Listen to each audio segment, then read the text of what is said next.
თბილისში რუსთაველის 8 ნომერში საქართველოს პარლამენტი რო აწერია. ის ორგანიზაცია ძალიან დაიღალა და არ დადეგები გამოიცხადა. ეს არის ვაშე გადაცემა. თენგიზ გოგოტიშვილის პოდკასტი.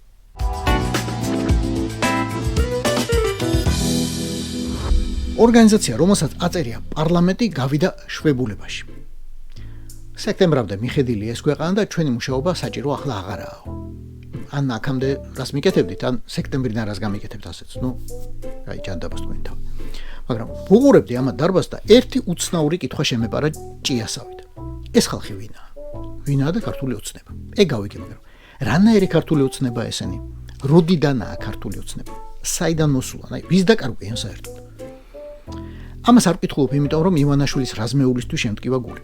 იმიტომ ვკითხულობ, რომ მაინტერესებს საქართველოში როდის შეიძლება დამკვიდრდეს რაიმე პარტიული სტაბილურობა და როდის გახდება სირცხვილი 1000 პარტიასა და სიაზე გადახდომა. მოდი გავიხსენოთ ნაღდი, ნამყენი, მამალი, ზოგი დედალი, პირველი თაობის კოცები. აი ვინც გამოგლიჯა საქართველოს იმ რეჟიმს და დაიწყო გასაოცარი დემოკრატიის მშენებლობა, ევროპის გასაოცარი.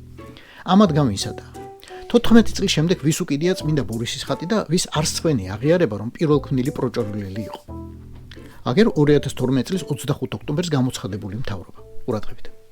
პრემიერ-მინისტრი ბიძინა ივანიშვილი, შინაგან საქმეთა მინისტრი ირაკლი ღარიბაშვილი, თავდაცვის მინისტრი და ვიცე-პრემიერი ირაკლი ალასანია, იუსტიციის მინისტრი თეა წულუკიანი, სასჯელ აღსრულების, პრობაციისა და იურიდიული დახმარების საკითხთა მინისტრი სოზარ სუბარი, ეკონომიკისა და მდგრადი განვითარების მინისტრი გიორგი კვირიკაშვილი, ფინანსთა მინისტრი ნოდარ ხადური, ენერგეტიკისა და ბუნებრივი რესურსების მინისტრი და ვიცე-პრემიერი კახა კალაძე, სოფლის მეურნეობის მინისტრი დავით კირვალიძე, რეგიონული განვითარებისა და ინფრასტრუქტურის მინისტრი დავით ნარმანია, საგარეო საქმეთა მინისტრი მაია ფანჯიკიძე, განათლებისა და მეცნიერების მინისტრი გიორგი მარგველაშვილი, შრომის, ჯანმრთელობისა და სოციალური დაცვის მინისტრი დავით სერგეენკო, კულტურისა და ძეგლთა დაცვის მინისტრი გურა მოდიშარია, სპორტისა და ახალგაზრდობის საქმეთა მინისტრი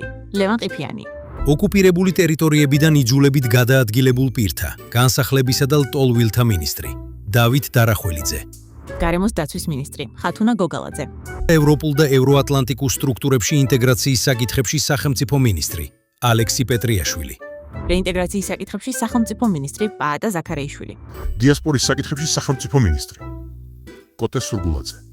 ამათგან ზოგის ასავალ-დასავლე საერთოდ უცნობია. ერთი დაიჭირა, ოღონდ ის მაინც ძალიან მაგრიერია ბატონ ბიძინასი. ორი კი ნაღამ დაიჭირა. სუბარსა და წულუკიანს დეპუტატები ჰქვიათ, ოღონდ თითქოს სხვადასხვა პარტიიდან. თითქოს. კალაძე კი ძის თბილისის მერის კაბინეტში და მორჩა. აი ეს ხალხი მინისტრი იყო. ვიცე-პრემიერი, ქართული ოცნების პირველი მთავრობა. ახალი სუნთქვა, ახალი საქართველო, ახალი გაბრწყინება. და პირველი საპარლამენტო სია გავიხსენოთ, უფრო მარტივად. იქიდან შემორჩენილი პირველქმნილი პროჭორილელები გავიხსენოთ. სუბარისა და წულუკიანის გარდა დღევანდელ პარლამენტამდე, ან 2012-დან 2024-მდე მოატანეს გია ვოლსკიმ, დიმიტრი ხუნდაძემ და პაატა კვიჟინაძემ და მორჩა.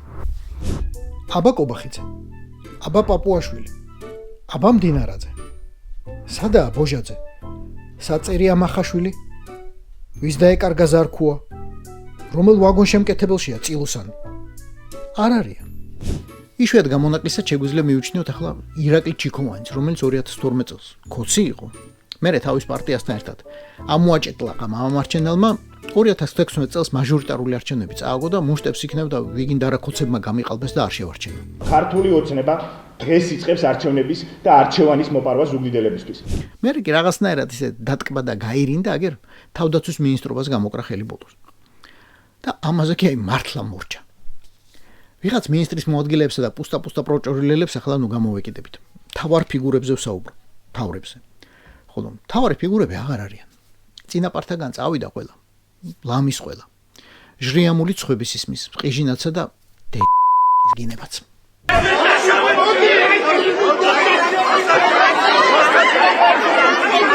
და ამაზე კი ნამდვილად მორჩა.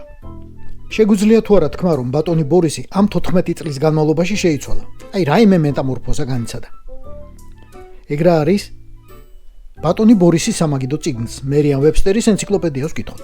მეტამორფოზა სხვა ფიზიკურ ფორმად გადაქცევა, განსაკუთრებით ზებუნებრივი საშუალებებით. B. გარეგნობის ან ხასიათის მკვეთრი ცვლა, გარდაქმნა.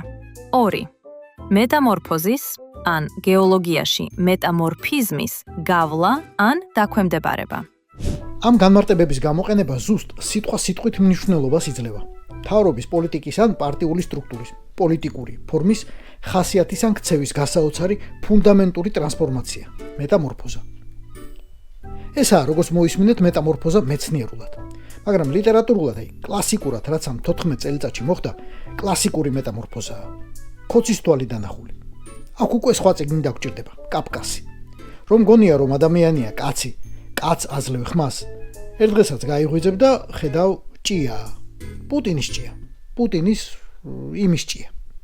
ეს იყო ვაშა გადაცემა. თენგიზ გოგუტიშვილის პოდკასტი. გვიყურეთ, მოგვიწონეთ და გამოგვეხმაურეთ. YouTube-ზე, Facebook-ზე, Instagram-სა და TikTok-ზე. რაც დავიდით, იმაზეც ვაკეთებ და იმაზე მოკლედ დროში.